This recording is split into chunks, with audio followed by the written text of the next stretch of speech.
পৃথিবীতে যে সকল জীব সৃষ্টি হয়েছে সেই সকল জীবেরই একদিন না একদিন ঠিক মৃত্যু হবে।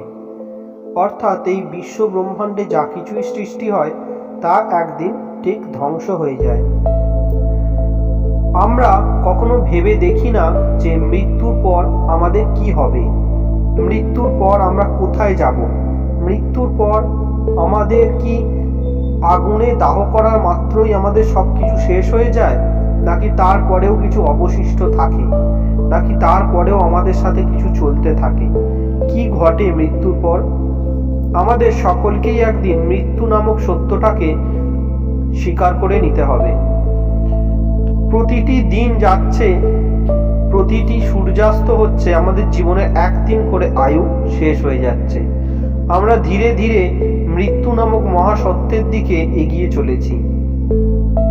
পিঁপড়ে থেকে, বেড়াল থেকে, হাতি থেকে, বাঘ থেকে, সিংহ থেকে, সাপ, মানুষ প্রভৃতি জীব জন্তু, গাছপালা, উদ্ভিদ সকলেরই একদিন মৃত্যু হবে।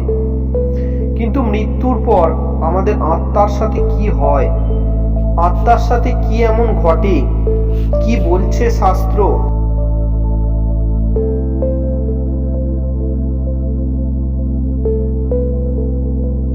গরুড় পুরাণে রয়েছে এই বিষয়ে 15টি গুরুত্বপূর্ণ কথা। কি বলছে শাস্ত্র? মৃত্যুর পর আমাদের আত্মার সাথে কি হয়? নমস্কার, তীর্থবার্তা চ্যানেলের পক্ষ থেকে আপনাদের সকলকে জানাই আমাদের চ্যানেলে অনেক অনেক স্বাগত। আশা করি ঈশ্বরের কৃপায় আপনারা সকলেই খুব ভালো আছেন, সুস্থ আছেন, আনন্দে আছেন ও হাসি খুশি আছেন। আজকে আমরা আলোচনা করতে চলেছি মৃত্যুর পর ঠিক কি ঘটে আত্মার সঙ্গে।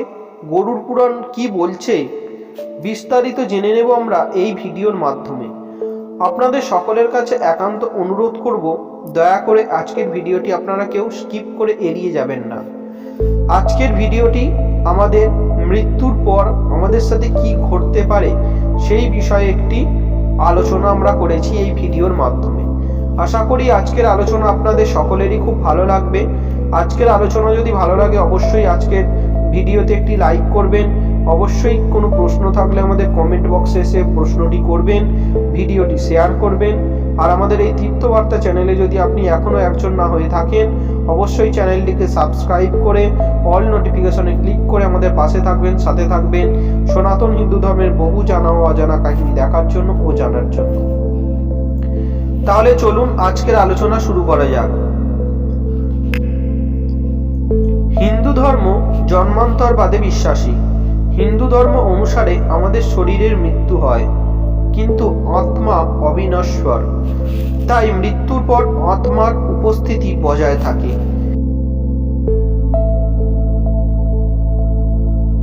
এক শরীর ত্যাগ করে অন্য শরীরে প্রবেশ করে আত্মা। কিন্তু নতুন শরীরে প্রবেশ করার আগে ঠিক কি ঘটে আত্মার সঙ্গে, জেনে নিন এই বিষয়গুলি।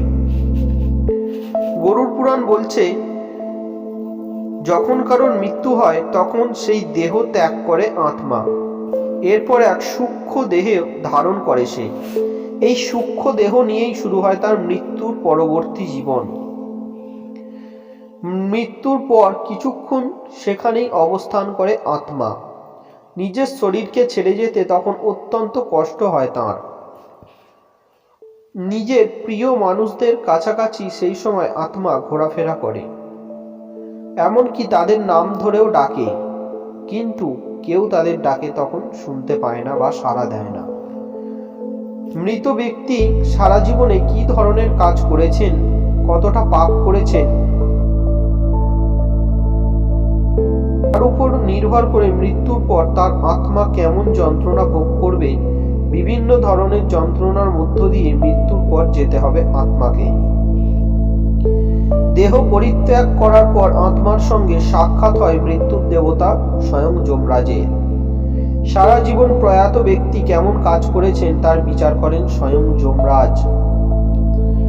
প্রয়াত ব্যক্তির ভালো কাজ ও খারাপ কাজের ভিত্তিতে পরের জন্মে তিনি কি হয়ে জন্ম নেবেন তা স্থির করে দেন স্বয়ং ধর্মরাজ বা যমরাজ। মৃত্যুর পর প্রথমে যমলোকে যায় আত্মা। সেখানে তার পাপের শাস্তি নির্ধারিত হয়। যমলোকে থাকেন চিত্রগুপ্ত। সবার পাপ ও পুণ্যের হিসাব রাখেন তিনি। জীব জীবন দশায় যারা ভালো কাজ করেন মৃত্যুর পর তাঁরা যমলোকে তৃতীয় স্তর স্বর্গে গমন করেন। মৃত্যুর পরবর্তী অবস্থায় অত্যন্ত সুখে সময় কাটান এরা। যমলোকের চতুর্থ স্তর হলো নরক। জীবন দশায় নিজের যাবতীয় খারাপ কাজের শাস্তি ভোগ করতে এখানে আসে আত্মারা। শাস্ত্রে বিভিন্ন রকম নরকের কথা উল্লেখ আছে। যমলোকের বিভিন্ন স্তরে আলাদা আলাদা সময় কাটাতে হয় আত্মাকে। এর মধ্যে স্বর্গে থাকার সময় সবচেয়ে কম এবং নরকে থাকার সময় সবচেয়ে বেশি। স্বর্গ ও নরক ভোগের সীমা শেষ হলে নিজের পূর্বজন্মের কাজের ভিত্তিতে পুনর্জন্ম হয় আত্মার। কখনো পশু, কখনো কীট, কখনো গাছ রূপে জন্ম নিতে পারে আত্মা। আত্মার চূড়ান্ত লক্ষ্য হলো এই জন্ম মৃত্যুর চক্রাকার আবর্ত থেকে নিজেকে মুক্ত করে মোক্ষ লাভ করা। আত্মা যত ভালো কাজ করবে ততই তার মুক্তি লাভের পথ প্রশস্ত হবে। জীবন দশায় দান, ধ্যান, পুজো, আরাধনা, জপ ইত্যাদি করলে, শান্তিপূর্ণ জীবন কাটালে মোক্ষ লাভের পথ সুগম হয়। আত্মা যখন মোক্ষ লাভ করে তখন জীবাত্মা ব্রহ্মাত্মার সাথে এক হয়ে যায়। ভগবান শ্রীকৃষ্ণ বলছেন শাস্ত্রে, আত্মা হলো একটি কেশের 10,000 ভাগ করলে যে কেশ মেলে সেই কেশ এর স্বরূপ হলো আত্মা। অর্থাৎ সূক্ষ্মের থেকেও সূক্ষ্ম হলো আত্মা। আমাদের এই আত্মা এর আগে বহু জন্ম ধারণ করেছে বা এর পরেও বহু জন্ম আমাদের ধারণ করতে হবে। তাই আমরা 84 লক্ষ যোনি ভ্রমণ করে এই মানব জন্মে এসে উপস্থিত হয়েছি। এই মনুষ্য জন্ম পেয়েছি। এই মনুষ্য জন্ম অত অবহেলার জন্ম নয়।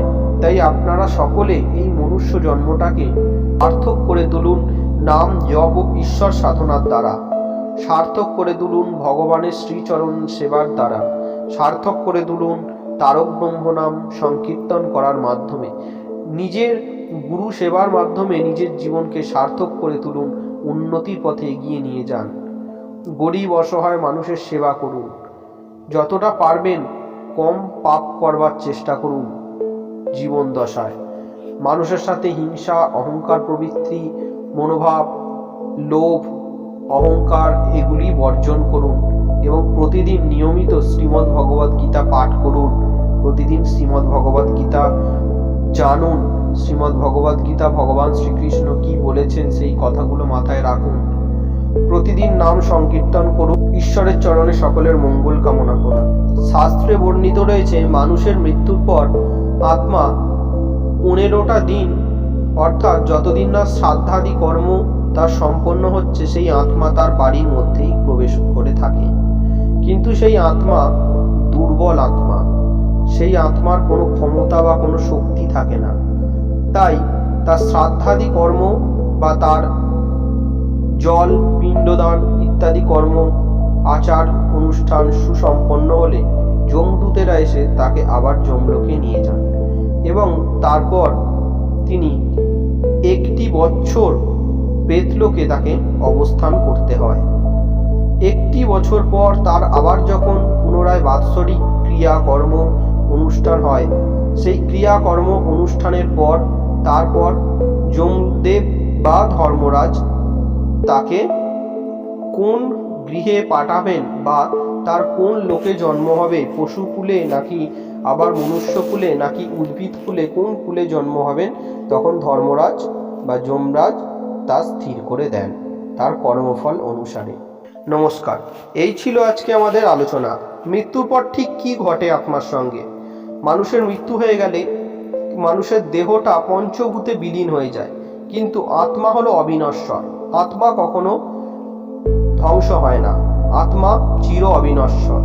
আত্মা পরমাত্মা থেকেই সৃষ্টি। পরমাত্মার ক্ষুদ্র অংশই হলো আত্মা। তাই মনে প্রাণে সর্বদা চিন্তা করুন, আমার আত্মার মধ্যেই স্বয়ং ভগবান বিরাজমান। আত্মার কখনো শেষ হয় না। আত্মাকে আগুনে পোড়ানোও যায় না, জলে ভেজানোও যায় না। মৃত্যু হয় শুধু এই দেহটার, আত্মা কিন্তু চির অবিনশ্বর। আত্মা অমর। আজকের আলোচনা আপনাদের সকলের কেমন লাগলো অবশ্যই কমেন্ট করে আমাদের জানাবেন।